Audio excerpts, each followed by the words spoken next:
So this week we're going to be going through 3 common mistakes when building retaining walls. And make sure you guys stick to the end because I have 2 great bonus tips that you're certainly not going to want to miss out on.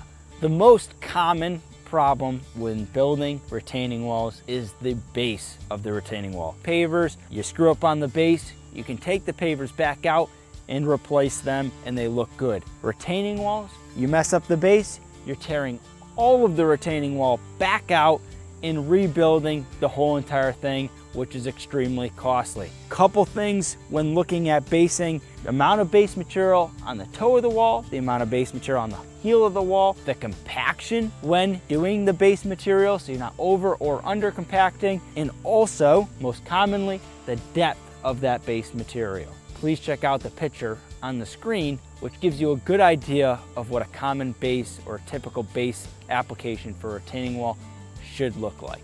The second most common mistake when building a retaining wall is drainage behind the retaining wall. When improper drainage is done, you have water buildup behind the retaining wall, which eventually pushes the retaining wall over, ends up with settlement underneath if you're saturating the base of the wall. Drainage is very important when building a retaining wall. You can see we have our retaining wall spillway here in this application, getting our water out past the toe of the wall, allowing it to not saturate the toe of the wall, and that's going to obviously prevent failures in happening in a retaining wall. Please check out the picture on the screen to give you a good understanding of what drainage should look like behind a common retaining wall.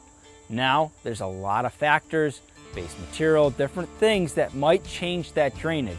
If you would like to see more on drainage, please comment below, and we will certainly love to do a video specifically on just that. Third common mistake in building a retaining wall is the backfill of the heel or back of the wall, as well as the backfill of the toe of the wall. We're going to start with the toe of the wall. You can see here on this retaining wall, we have buried a block down below. That's ensuring that you're backfilling that toe and holding that point in position, and also the compaction of that soil in front of the toe of the wall. The backfill of the wall, there's a couple things that could go wrong. The type of material used to backfill, making sure you're using 3/4 inch clean stone, number 57. It could also be the amount of that material that you're using to backfill behind the retaining wall, making sure you have an adequate amount of drainage space, as well as the compaction of that stone in between those blocks and joints as well. And please look at the picture on the screen. It'll give you a good depiction of how much material you should have behind the wall,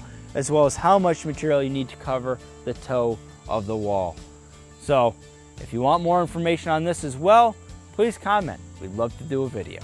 We have 2 bonus tips for you. So if you're still with us thus far, thank you very much. Make sure you like this video. Number 1, any retaining wall over 4 feet, make sure you reach out to an engineer to engineer the wall for you. This eliminates any issues down the road. As long as you follow their specs, you will be covered by the engineer firm. Yes, it's an expense up front, but in the long run, fixing retaining walls is extremely costly. The second tip we have is make sure when building retaining walls, you're utilizing GeoGrid. We have a great video. Watch the video on the screen of using GeoGrid, the proper ways to use GeoGrid.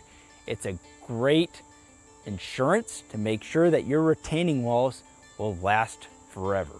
As mentioned throughout the video, we love comments. We'd like to hear what you guys like to see, as well as please subscribe to our channel. We have a lot of great content that can be helpful for you and your team.